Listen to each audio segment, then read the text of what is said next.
Right. Sarpanch ఎన్నికల వాడి వేడి కొనసాగుతోంది ఈ గ్రామాలలో. అయితే ఇక్కడ ఈసారి సర్పంచ్ ఎన్నికలకైతే ఒక పెద్ద చర్చ నడుస్తుంది సోషల్ మీడియాలో. సో అన్ని పార్టీలకు అతీతంగా అన్ని పార్టీల కార్యకర్తలు ఒక రకమైన వాయిస్ వినిపిస్తున్నారు.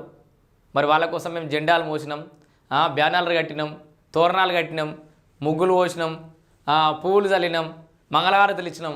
కానీ మా సర్పంచ్ ఎన్నికలు వచ్చేసరికి ఎమ్మెల్యేలు ముఖం చాటేస్తారు అని చెప్పేసి కూడా అన్ని పార్టీల కార్యకర్తలు ఒక్కరని కాదు, భారతీయ జనతా పార్టీ, భారత రాష్ట్ర సమితి బీఆర్ఎస్ కానీ, కాంగ్రెస్ కానీ, వాటెవర్ ఏ పార్టీలోనే ఆ పార్టీలో ఉన్నటువంటి కార్యకర్తలంతా కూడా సోషల్ మీడియా వేదికగా వాళ్ళ ఆవేదన వెళ్ళగక్కుతున్నారు పేర్లు చెప్పకుండా. ఈసారి ఒక రకమైన విచిత్రమైన సంఘటన అయితే చూస్తున్నాం. సో దానికి సంబంధించిన వార్తనే ఇంకా అనేక అంశాలు మాట్లాడదాం. గెలిచిరండి, పార్టీ పెద్దల తీరుతో పరేషాన్, తడిచి మోపడవుతున్న ఖర్చులు, కార్యకర్తల జెండాలు కార్యకర్తలు ఉన్నది జెండాలు మోసేందుకేనా అని చెప్పేసి ఒక మంచి కార్యకర్తలను ఉద్దేశించి ఒక మంచి ఆర్టికల్ చూస్తున్నాం మనం.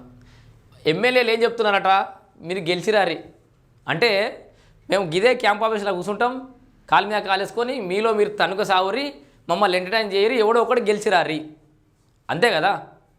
ఎమ్మెల్యే నమ్ముకున్నటువంటి కార్యకర్తలు ఇలా ఇక్కడ రెండు రకాల కార్యకర్తలు ఉంటారు. ఎవడు గెలవబోతుండే ఏందో ఒకసారి క్లియర్గా చెప్పుకునే ముందట, గెలిచిరండి పార్టీ పెద్దలు తీరుతూ పరిచయం అని చెప్పి చూస్తున్నాం కదా. మేము ఎవరిని కాదనలేం, పోటీలో ఉన్న వాళ్ళంతా నా వాళ్ళే, అయినా పంచాయతీ ఎన్నికలకు పార్టీ గుర్తుండదు. అబ్బో మీరు చెప్తే కానీ తెలియదు వీళ్ళకి, ఎన్నికలకు గుర్తుండదని అందరికీ ఎరికేశారు. కానీ ఎంత గుర్తు లేకపోయినా అన్అఫిషియల్గా మీ యొక్క ప్రభావం అనేది ఉంటుంది ఊర్ల మీద. ఇలా రాష్ట్ర ముఖ్యమంత్రి రేవంత్ రెడ్డి కూడా పట్టణ కేంద్రాల్లో ప్రచారం ఎందుకు చేస్తుండు, ఆ పార్టీకి ఏదో బలం పెరగాలని. ఇప్పుడు హుస్నాబాద్లో, సిద్దిపేటలో, కరీంనగర్లో చేస్తే చుట్టుపక్కల ఊర్లో కార్యకర్తలు ప్రజలే కదా పోయేది. ఆ ప్రభావం ఉండాలి, ఎంతో కొంత పాజిటివ్ కావాలని చెప్పేసి ఓ ముఖ్యమంత్రి ప్రచారం చేస్తున్నాడు, కొంతమంది ప్రచారంలో పాల్గొంటున్నటువంటి పరిస్థితి. మీరు ఎంత పార్టీ సింబల్ లేకపోయినా ఆ ప్రభావం అనేది ఈ ఓటర్ల మీద పడుతుంది. మీ పార్టీ యొక్క మీ వ్యక్తిగత ఇమేజ్ కావచ్చు, మీ పార్టీ సింబల్కి ఉన్నటువంటి ఇమేజ్ కావచ్చు, ఆ ఊరిలో పడుతుంది. మీరు ఎంత వద్దన్నా ఆ కార్యకర్త మీ సింబల్ పెట్టుకొని, మీ ఫోటోలు పెట్టుకొని అన్నచ్చిండు, తోపు తూరు మచ్చిన అని చెప్పి స్టేటస్లు పెట్టుకోలే కదా వాళ్ళు. మీ ప్రభావం ఖచ్చితంగా వాళ్ళ ఓటర్ల మీద ఉంటుంది. మరి మీరు ఒక మాట, ఎవరెవరైతే పోటీలో ఉన్నారో దాంట్లో పార్టీ జెండా మోసిన నిజమైన కార్యకర్త ఎవరు, ఇప్పుడు పైసలు ఖర్చు పెట్టుకున్నటువంటి వేరే క్యాండిడేట్ ఎవరు, మీరు డిఫరెన్షియేట్ చేయగలగాలి కదా. వాళ్ళని ఎవరినో మాట్లాడాలి, గెలిచే వ్యక్తిని నిజాయితీగా మీ పార్టీ జెండా మోసిన కార్యకర్తను పోటీలో ఉండేటట్టు చూడాలి. ఒక మాట పెద్ద మనుషులకు చెప్తే తప్పేముంది. మీ ఎన్నికలు జరిగినప్పుడు, మీ అసెంబ్లీ ఎన్నికలు జరిగినప్పుడు ఇదే కార్యకర్త మీ మన ఊరిలో ఫ్లెక్సీలు కట్టాలి, భోజనాలు పెట్టాలి, డబ్బు సప్పులు పెట్టాలి, బోనాలు ఇవ్వాలి, బతుకమ్మలు తీయాలి. నువ్వు ఇచ్చే పైసలు ఏమో దేవునికి భగవంత్ గారికి తీర్తో లేకపోతే లేదు. ఆ మీదికి వెళ్ళిన తక్కువ పడితే వాంజోలకి వెళ్ళి తీసి పెట్టుకోవాలి. నీ అసెంబ్లీ ఎన్నికలకు ఇదే కార్యకర్త కష్టపడి, వాడి సర్పంచ్ ఎన్నికలకు వాడే కష్టపడి అడక్క తినే పరిస్థితి కార్యకర్తలు పోతున్నారు. ఏం ఆర్థిక సాయం చేయలేవా, మాట సాయం చేయలేవా, కనీసం అన్అఫిషియల్గా ఇంత ఆ చిన్న పాంప్లెట్లు ఎన్ని సర్పంచ్ ఖర్చులు ఎంత అవుతుంది, పాంప్లెట్ల ఖర్చులు గవ్వో గివ్వో లేకపోతే మాట సాయం చేయొచ్చు కదా. ఇక్కడ ఇంకోటి ఉంటుంది, వ్యక్తిగత ఇమేజ్తోనే ఓట్లు పడతాయంటూ ఆయా పార్టీల పెద్ద నాయకులు మాటలతో సర్పంచ్ ఎన్నికల్లో పోటీ ఉన్న అభ్యర్థులకు చలికాలంలో వేడి పుడుతుందట. అది ఒకసారి చూద్దాం పూర్తిగా. ఎంత దారుణం అంటే, ఇగో చెమటలు పడుతున్నాయి. 5 ఏళ్ల పొద్దు నుండి గ్రామంలో చిన్న చితక పనులు చేసి మంచి పేరు తెచ్చుకున్న యువకులు ఎందరో పార్టీనే నమ్ముకొని ఎప్పుడైనా అవకాశం రాకపోతుందా అని ఎదురు చూసిన అభ్యర్థుల పరిస్థితి ముందు నుయ్యి వెనుక గొయ్యి అన్న చందంగా మారిందట. అంతే కదా, మరి ఎప్పుడన్నా అవకాశం వస్తా కావచ్చు అని పనిచేసారు వాళ్ళు. ఏదో పార్టీ పెద్ద నామినేటెడ్ పదవులు ఇస్తుంది. పాపం వీళ్ళంతా సర్పంచ్ స్థాయిలంతా చాలా చిన్నగా ఆలోచిస్తారు. వాళ్ళు పెద్ద ఆశలు పెద్దగా ఏముండే, ఏదో ఊరికి మంచి చేయాలి, ఊరికి సర్పంచ్ కావాలని మా అన్న పేరు చెప్పుకొని మా అన్న ఫోటో పెట్టుకొని అనుకుంటారు. రేపు పొద్దుగల మళ్ళీ వాళ్ళు నీకే పని చేసేది. ఇగో ఓకే, రాక వచ్చిన అవకాశాన్ని సద్వినియోగం చేసుకుని సర్పంచ్గా ఊరికి ఏదైనా మంచి చేద్దామని ఆశపడుతున్న డబ్బులు లేని అభ్యర్థుల బాధలు వర్ణనాతీతం. ఇక్కడ ఈ పాయింట్ని మీరు గుర్తుపెట్టుకోరి, డబ్బు లేని అభ్యర్థుల బాధలు అనేది వర్ణనాతీతం. నిజంగా ఇక్కడ డబ్బులు, ఇప్పుడు ఒక అసెంబ్లీ ఒక ఎమ్మెల్యే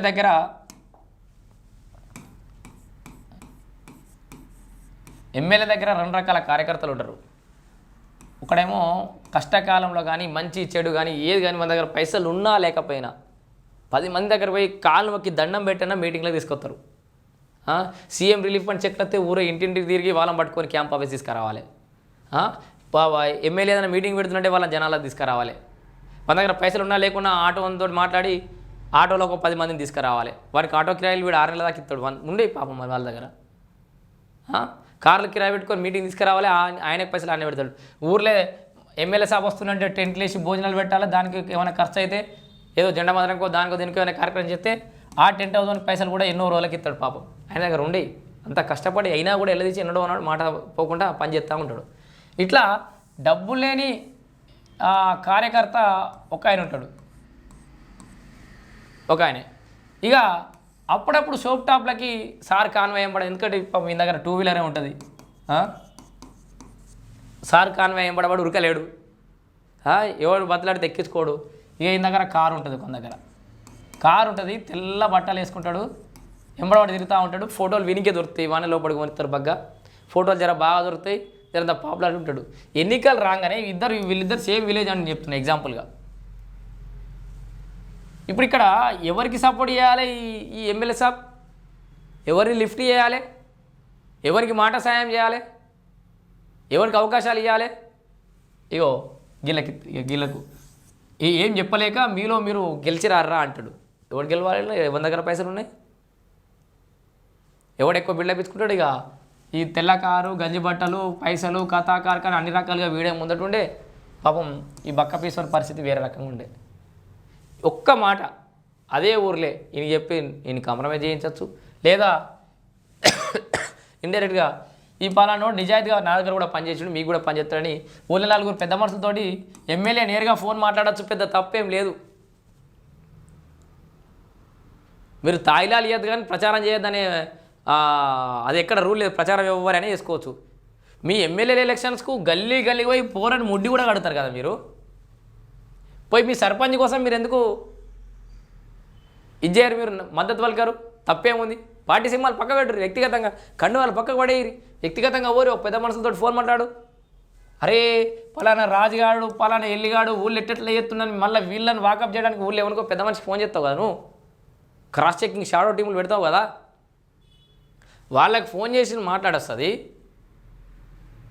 ఎప్పటికప్పుడు తెలుసుకొస్తుంది. నీ ఎన్నికల కోసం అయితే మేము అందరి మీద నీగా అనుమానం. మరి వాళ్ళ ఎన్నికల కోసం 4 పెద్ద మనుషులకు ఫోన్ చేసి ఓట్లు వేయరే, మీకు ఏమైనా అయితే చూసుకుంటుంది, మీకు మీ సంఘాలు కానీ మీ కథాకారు కానీ మీ కోరికలు ఏమున్నాయి, మీ రిక్వైర్మెంట్స్ ఏమున్నాయి, నేను చూసుకుంటుంది పాపం వాని తరపున వాని అయితే గెలిపిరి అని ఎందుకు చెప్పలేవు? చెప్పు.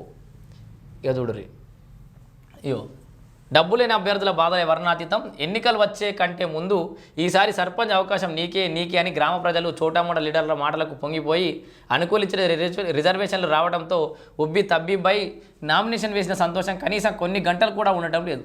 ఎంతో నమ్మకంతో పార్టీ మద్దతు అభ్యర్థిగా బరిలోకి ఉన్నానని భావించే లోపే మరో 3-4 అదే పార్టీ నుండి అదే గ్రామానికి సర్పంచ్ అభ్యర్థిగా నామినేషన్ వేస్తుండడంతో ఎటు తేల్చుకోలేకపోతున్నారు. చూసిరా పాపం వాడు, ఎందుకంటే పార్టీ కోసం కష్టపడటనే అరే నువ్వు ఇయరా ఈసారి సర్పంచ్ నువ్వేరా అని పెద్ద మనుషులు అంటారు. పాపం వాడే కష్టపడుతున్నాడు కాబట్టి వాడే మంచి అనుకుంటారు వాళ్ళు. మధ్యలో అదే పార్టీ నుంచి జర కష్టపడినోడు వచ్చి నామినేషన్ వేసే 4 మన ఆనందం ఆవిరైపోయా. పార్టీ కోసం మొదటి నుండి కష్టపడిన నికార్సైన కార్యకర్త సర్పంచ్ సాబ్ అని ఒక్కసారైనా పిలిపించుకుని తోచిన సేవ చేద్దామనుకుంటున్న డబ్బు లేని అభ్యర్థుల గోడు అరణ్య రోదనే అవుతోంది. తీరా సమయానికి వచ్చి నామినేషన్ వేసి విచ్చలవిడిగా ఖర్చు చేసి మళ్ళీ కనిపించని వారికే అవకాశాలు ఇస్తుండటం జీర్ణించుకోలేకపోతున్నారు కరుడుగట్టిన కార్యకర్తలు. ఇక పట్టించుకొని పెద్ద లీడర్లు ఏంది, పెద్ద లీడర్లుగా చెలామణి అయ్యేందుకు అహోరాత్రులు పనిచేసిన కార్యకర్తలను పట్టించుకునే నాదుడే కనిపించడం లేదు. రిజర్వేషన్ అనుకూలించింది. గ్రామంలోని యువత ప్రజల మద్దతు ఉన్నప్పటికీ కూడా కనీస ఖర్చులు కూడా పెట్టలేని పరిస్థితిలో ఉండడం, రాత్రికి రాత్రి నిన్నటి వరకు రియల్ ఎస్టేట్ దందా చేసిన వారు, తరతరాల నుండి తరగని ఆస్తి ఉన్నవారు వాస్తవమే కదా, వాడు వచ్చి ఇక డబ్బుని మరిస్తాడు, మద్యము, మందు, మటను, చికెను, వాళ్ళ దందా గట్ల ఉంటుంది. కోటీశ్వర్ నామినేషన్ వేస్తుంటాం. ఆయా పార్టీలోని ఓ మోస్తరు లీడర్తో పాటు బడ నాయకులు కూడా వారిని నిలవరించలేకపోతున్నారు. అంతటితో ఆగకుండా ఎన్నికలంటే డబ్బు కావాలి, ఎదుటివారి ఎంతైనా ఖర్చు పెడతారు, ఎందుకొచ్చిన లొల్లి ఎంతో కొంత ఖర్చులకు ఇప్పిస్తా, గమ్మున తీసుకుని కిమ్మనకుండా కూర్చో అంటూ బెదిరింపులకు పాల్పడుతున్న ఘటనలు కూడా ఉన్నాయి. ఇక మౌనం వెనుక మరో కారణం, ఇక 2-3 రకాల కారణాలు ఉన్నాయి. ఏం రాసిరో చూద్దాం వీళ్ళు. ఆయా పార్టీల బడా నాయకుల మౌనం వెనుక మరో కోణం కనిపిస్తుంది. డబ్బు లేని కార్యకర్తలు ఎన్నికలు నిలబడితే అయ్యే ఖర్చు ఎక్కడ భరించాల్సి వస్తుందో అనే మన సూపర్ పాయింట్ ఇది. ఎక్కడ భరించాల్సి వస్తుందో అన్న ఉద్దేశంతో లోకల్ ఎన్నికల్లో మేము జోక్యం చేసుకోమంటూనే డబ్బులున్న అభ్యర్థులకు పరోక్షంగా మద్దతు ఇస్తున్నారనే ఆరోపణలు కూడా వాళ్ళకి డబ్బున్నోలే కావాలి. ఎందుకంటే మీటింగ్లకు దానికి దీనికి కథాకారక హంగుల ఆర్పాటాలకు జోలకెళ్ళి పైసలు తీయడు. పైసలు నోడైతేనే తీసుకొస్తాడు. 4 రూపాయలు పెట్టుకుంటాను వాళ్ళ బాధ. జెండాలు మోసేందుకేనా? గ్రామీణ స్థాయిలో కూడా వచ్చిన అవకాశాలు ఇవ్వనప్పుడు, అండగా నిలవనప్పుడు మేము ఇక జెండాలు మోసేందుకేనా అన్న ఆవేదన వ్యక్తం చేస్తున్నారు కార్యకర్తలు. గ్రామంలో ఎంత మంచి పేరు ఉన్నప్పటికీ ఎన్నికల సమయంలో ఖర్చు చేయాల్సిన తప్పనిసరి పరిస్థితులు ఉండటంతో ఆ డబ్బులు కూడా లేని కార్యకర్తలు ఉసురుమంటున్నారు. పార్టీ కోసం ఎంత చేసినా దండగే అంటున్నారు. మొత్తానికి డబ్బులు లేని కార్యకర్తల అరణ్య రోదన అయితే నిజంగా వర్ణాతీతం. ఈ నాయకులను నమ్ముకొని నట్టేట మునిగిన పరిస్థితి అయితే కనబడుతుంది.